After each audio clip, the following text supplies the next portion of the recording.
Thank you.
Okay.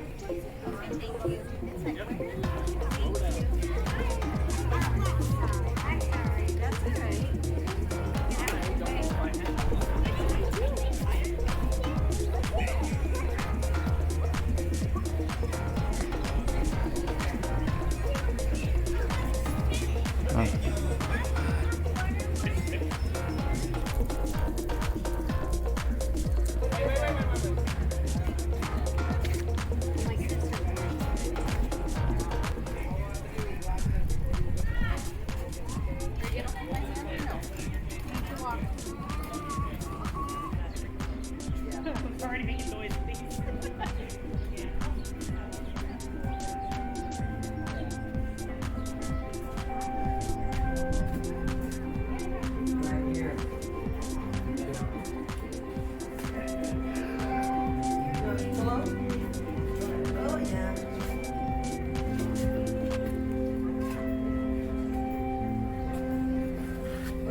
He's in there.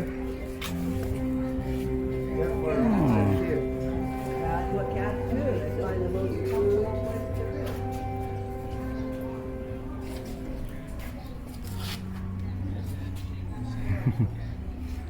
It's all snuggy in there. Yeah. There's two. I don't know where the other one is. They're both in there. It'll take 3 people an hour or so. A dog will do double that area in 5 minutes and time will scat. So they're incredibly useful now.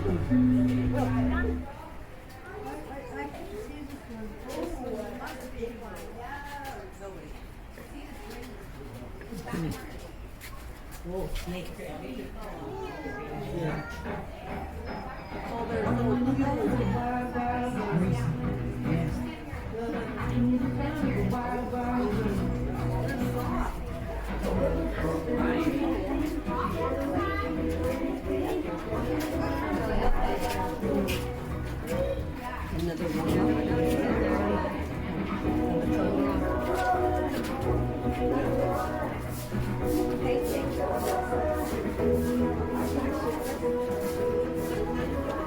Okay, that's it, you guys.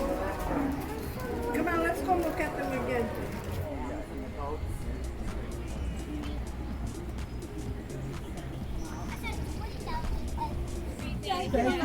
Thank you very much. Hi,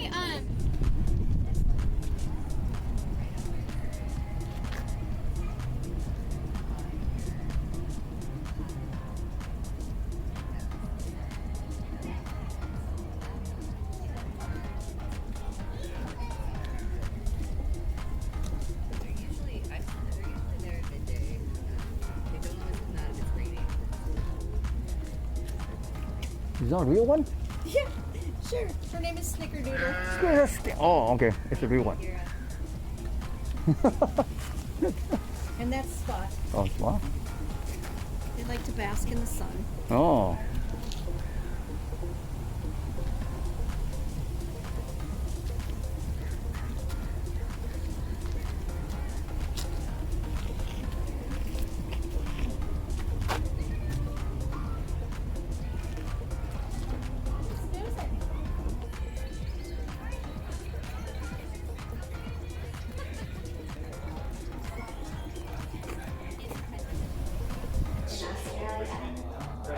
They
Let's go over to this window.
directing each group to assign boarding rows, and we will fill all available seats.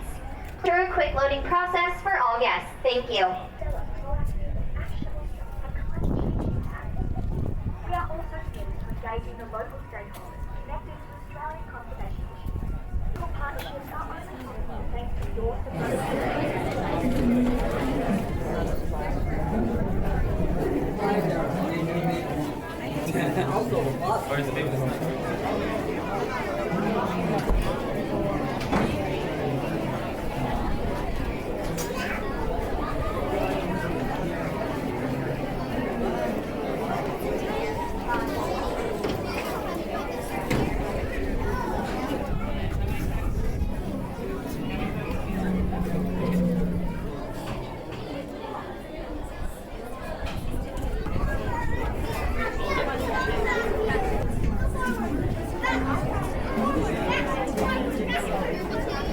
If you're in the last two cars, press the yellow strip above your head. That'll send me a signal that you need my assistance.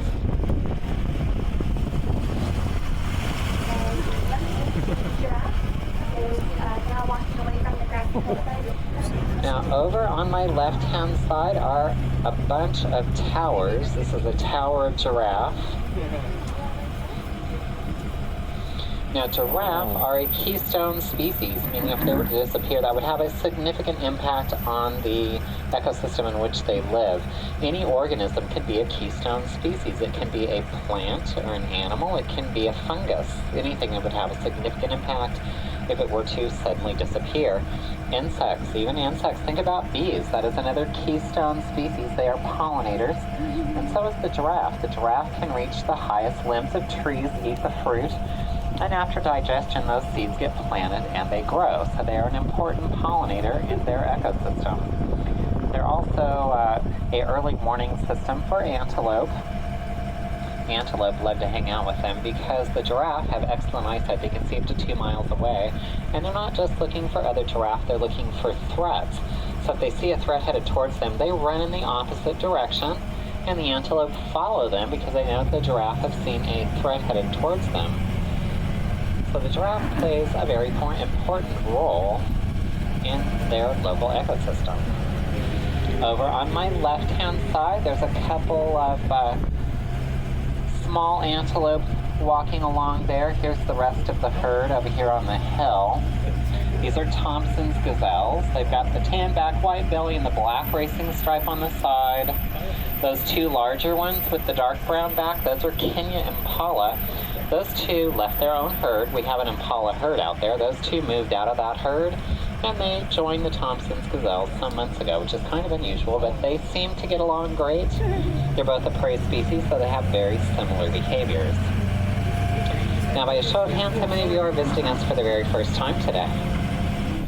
Now look over on my right-hand side. There's one of our conservation projects. This is the Nikita Khan Rhino Rescue Center, and these are southern white rhinos.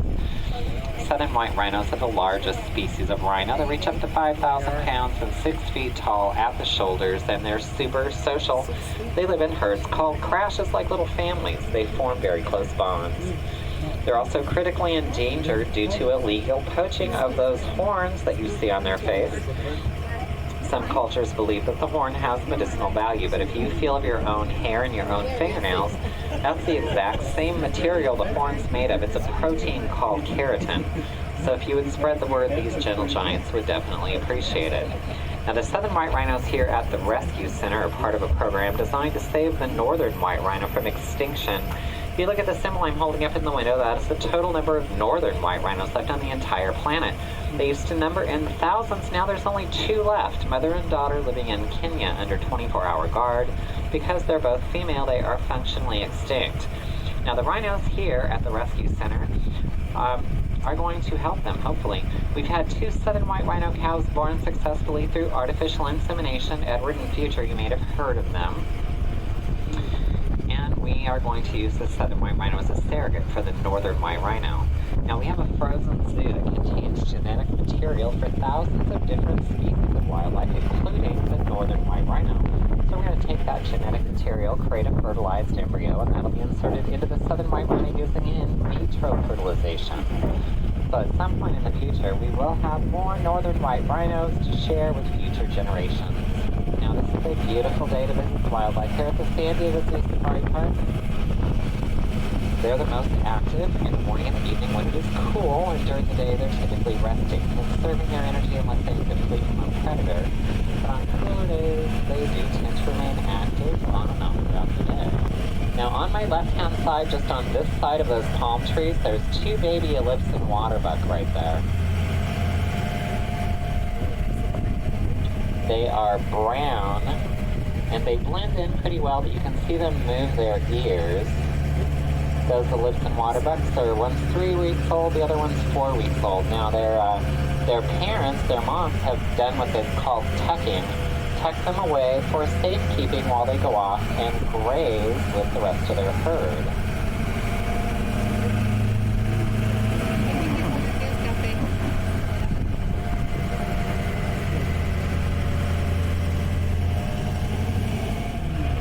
Now over on my right-hand side, these are Somerang's gazelles. Tan back, white belly, and beautiful faces. The black markings on their face that looks like eye makeup is called a threat mount. It's a physiological characteristic that we see in other species of antelope as well. It does a couple of things for them. It hides their eyes, which is great if they're in an altercation with another member of their herd. It also helps to elongate their horns so they look more intimidating when they face a predator, which is the very last thing that they want to do. So their first line of defense is to blend into their environment. That's what that lighter coloration allows them to do, and they stick with their herd because there's safety in numbers. Predators are essentially opportunistic. They're going to lie in wait, looking for an individual accidentally separated from the herd, typically a lame individual or a young one. Now look over on my left-hand side, these shaggy brown antelope with the white circles on the rump. These are the adult Ellipsan waterbucks. So mom is over here.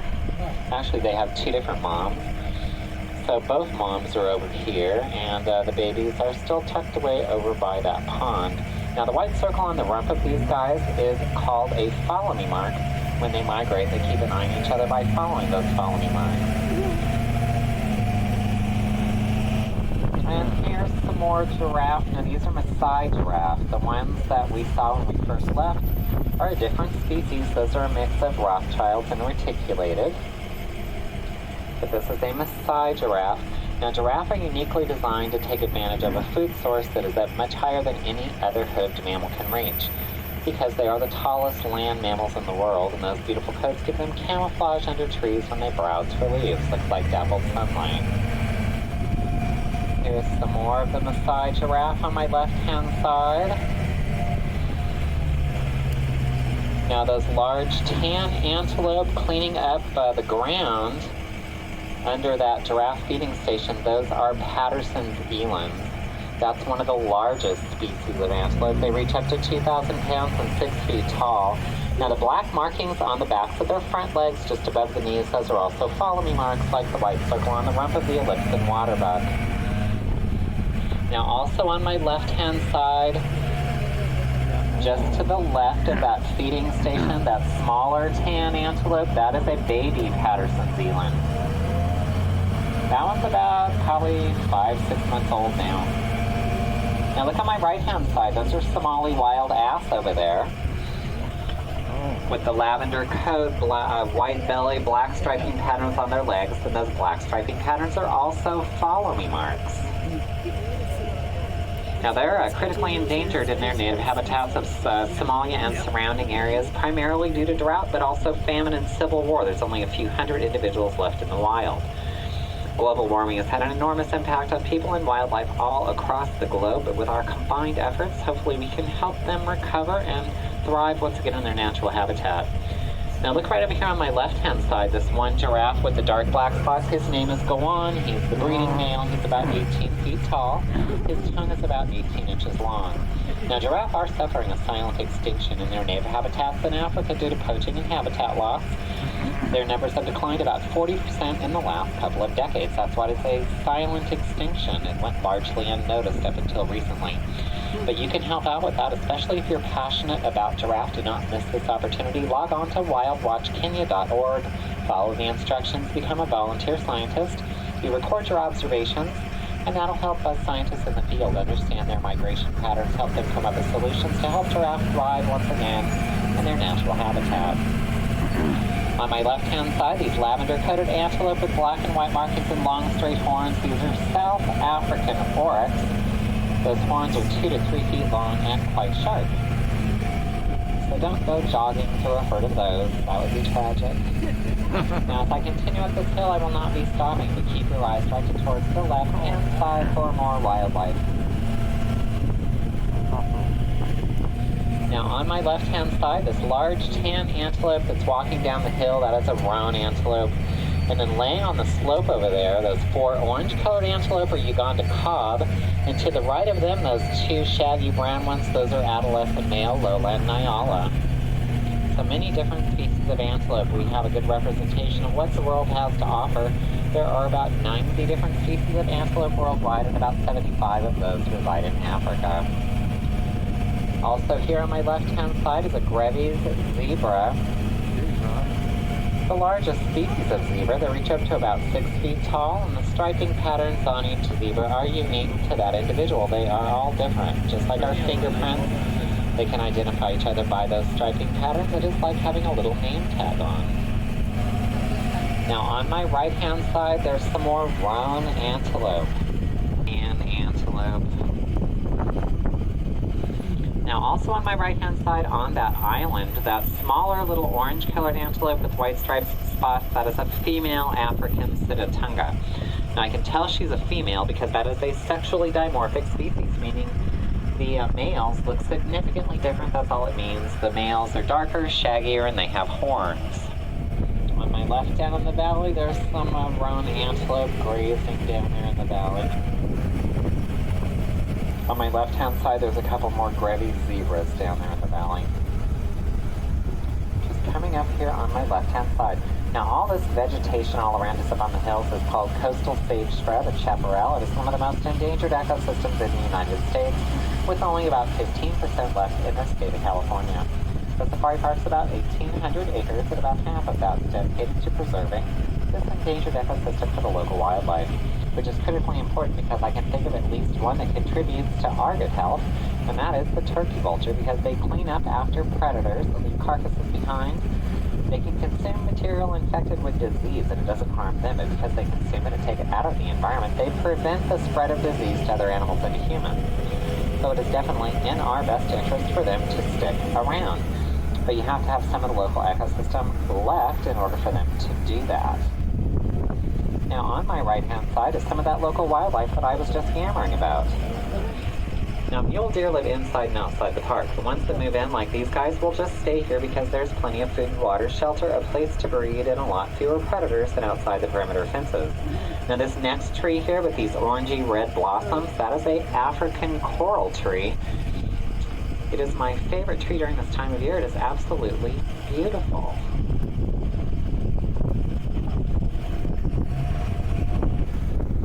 Now way up on the hill past the palm trees, those antelope up there with the white bodies, tan necks, those are scimitar horned oryx. And they come around this next curve. On my left-hand side is the Nikitakan Rhino Rescue Center. Again, you might get another glimpse of those 7 white rhinos. And if you would like to learn more about the different species of rhino or more about the program to save the northern white rhino, take a behind-the-scenes tour of the Nikitakan Rhino Rescue Center. It is educational and entertaining. I see the giraffe again on my right-hand side. And don't forget, that's a keystone species. If you want to help them out, wildwatchkenya.org. Just follow the instructions.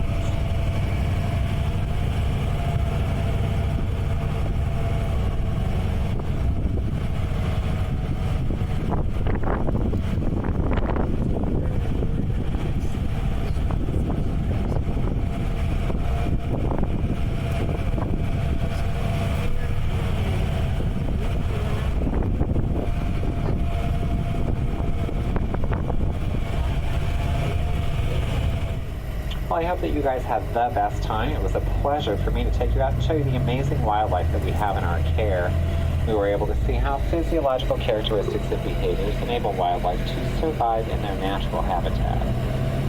So thank you so much for visiting us here today at the San Diego Zoo Safari Park and supporting one of the 2 front doors of the San Diego Zoo Wildlife Alliance. Just by visiting and spending cash, it helps us continue our conservation efforts around the world in our mission to help create a world where all life thrives. So thank you for being allies for wildlife. Now as we approach the station, please remain seated until we come to a full and complete stop. Once we do, feel free to open the passenger side doors only on my right by pulling the outside lever towards the front of the vehicle. My name is James. I'm going to be standing at the front as you exit to answer any questions that you may have. Thank you for visiting us here at Tram and enjoy the rest of your day at the Safari Park.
Here, I'll let you have them and I'll have the rest of them. Okay. I'll just meet you guys back up by Fran. Okay.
That's why I told you to go.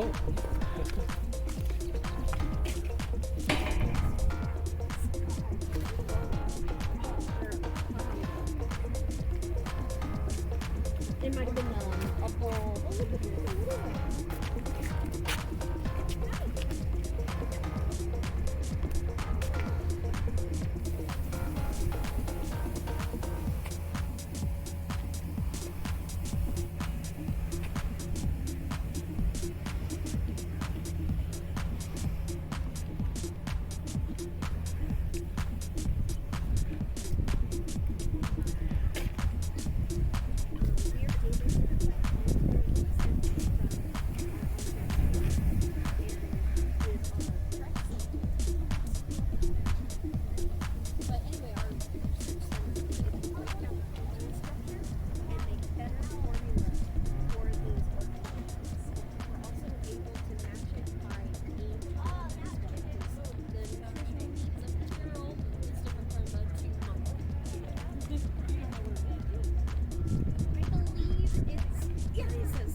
You're most welcome. Yeah. Oh, yeah.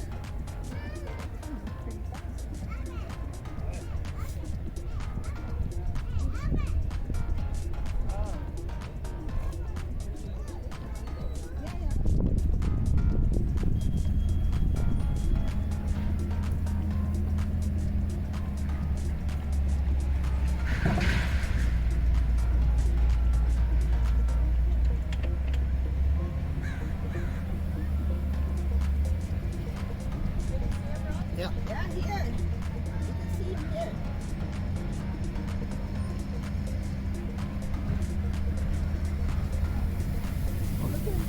Get excited. Oh, look at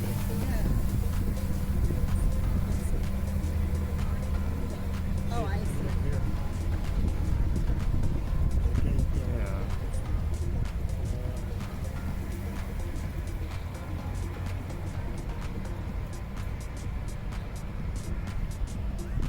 several buttons.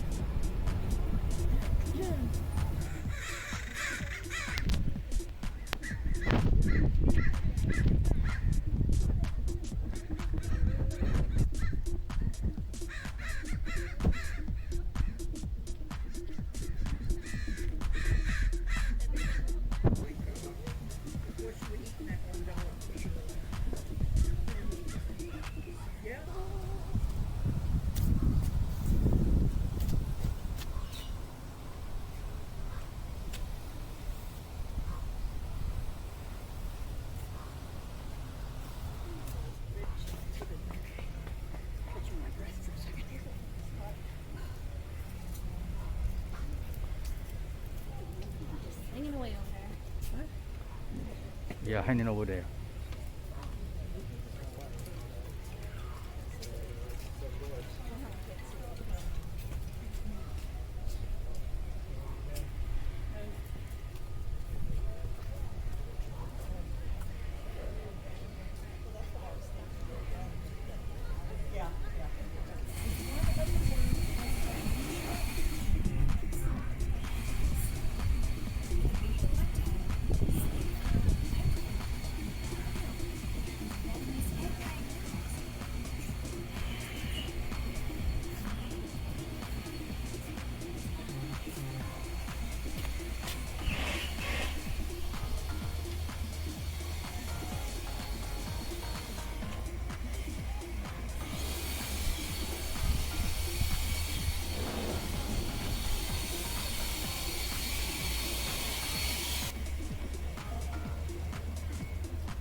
They love the water, but they don't want to get rained on.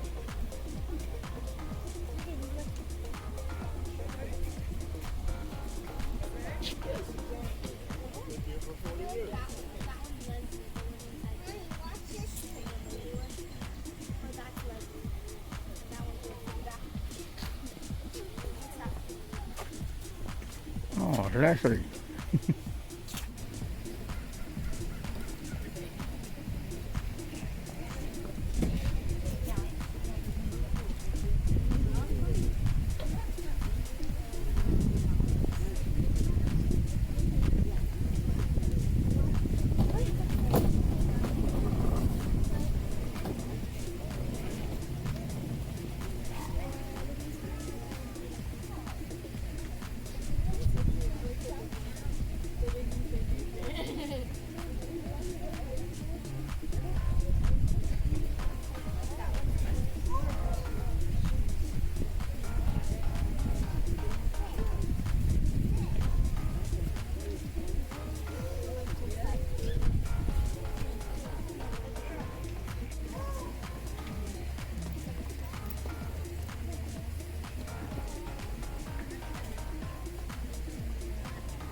No, I went. They say he doesn't eat. They're getting cucumbers. They're using it. They're really just touching it. Yeah, probably. She was literally just like, I got it on video. She was dropping it and he was literally just like putting it in his hand. So they're very happy.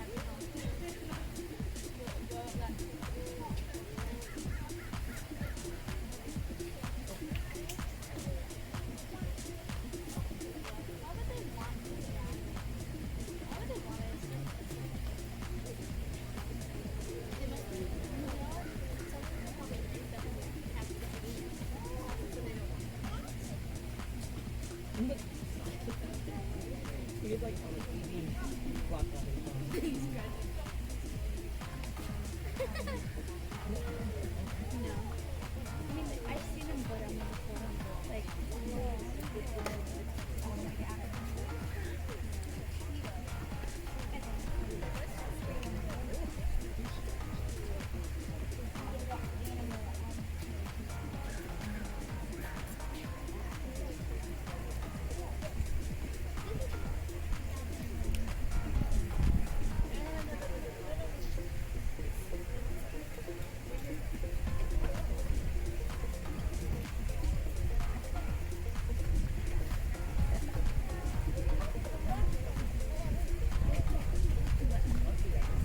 I know, me too.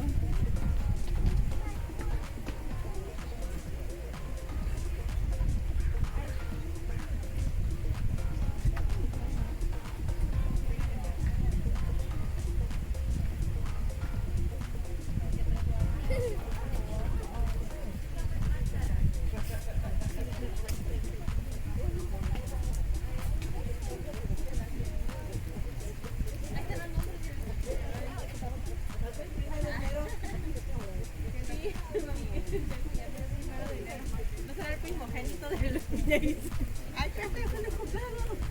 Leslie. Ay, no, tú eres. Leslie. A ver, ¿quién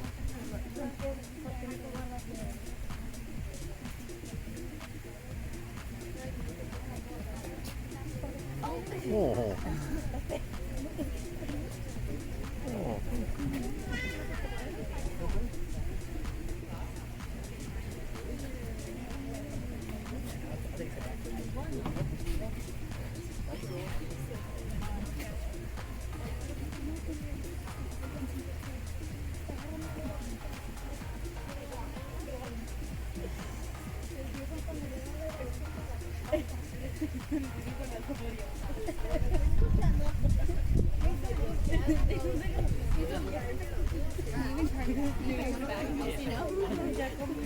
Should I get a cart?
Thanks for sharing that.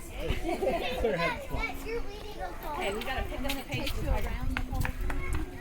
It goes to this whole big open safari where you see the animals.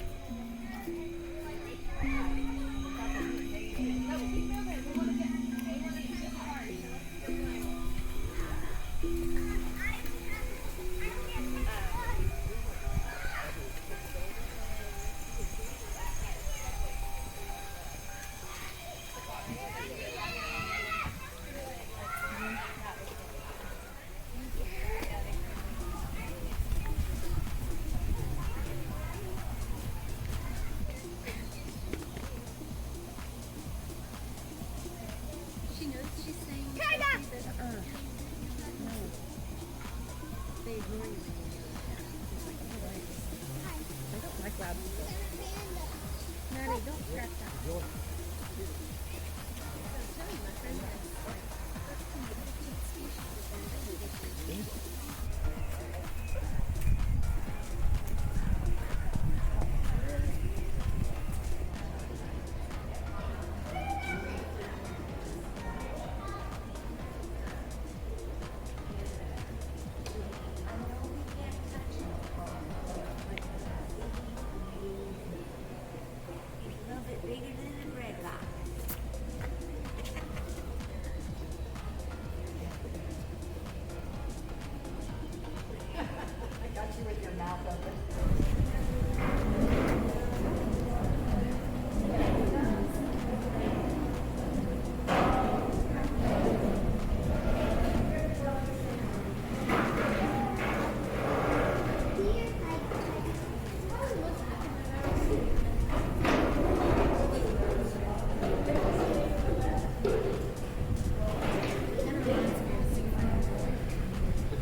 What do they eat? Flesh. Other animals. Yeah, they're eating.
Hey, pay attention. You have to look at the room. I said pay attention. You have to look at the room.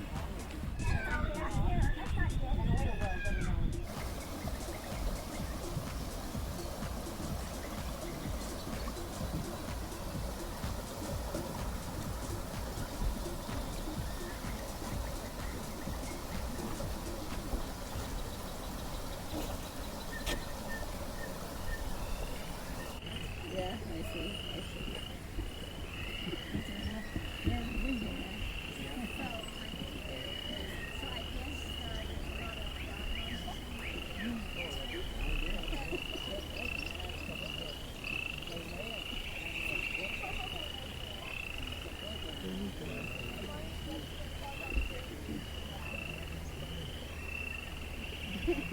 This is a talking house.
Bob, why don't you get on your knees down here?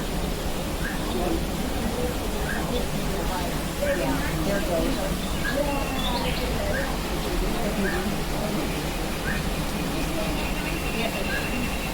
Well, here, you come take my place. Oh, I've got a place to sit now. Okay.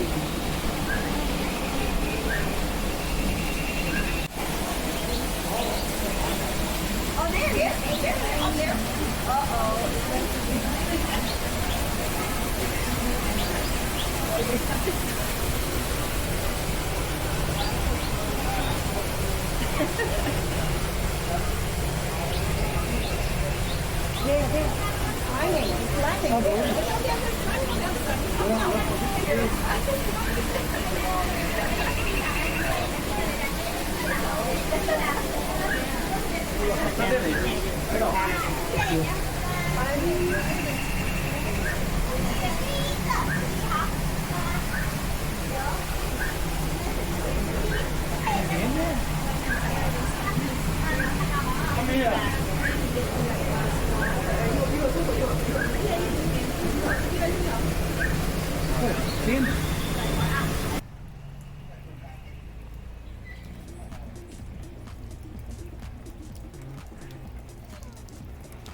These that I saw that were in the wild, I talked to one of the, there's a, right there that where the bridge goes across the river, there's a little Indian gift shop sort of thing.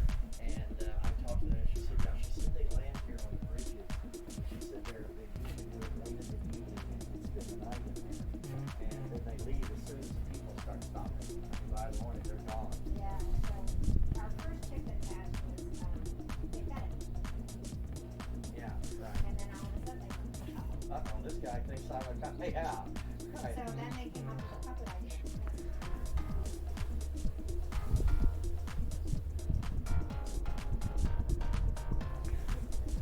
She never got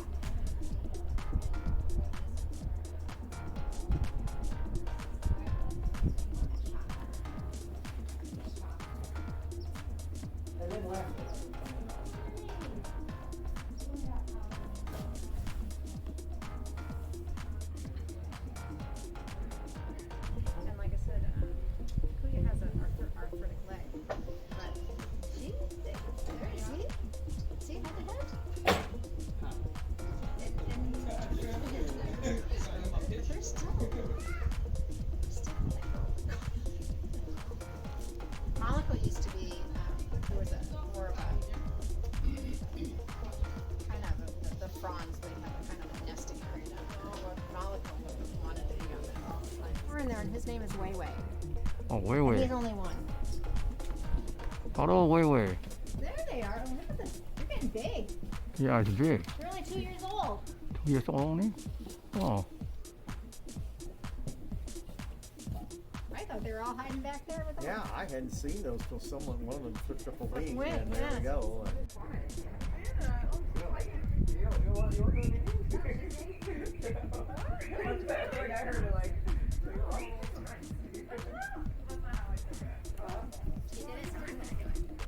These two have a little bit of a battle thing going on. Monaco is kind of envy until it's clear. They kind of do this posturing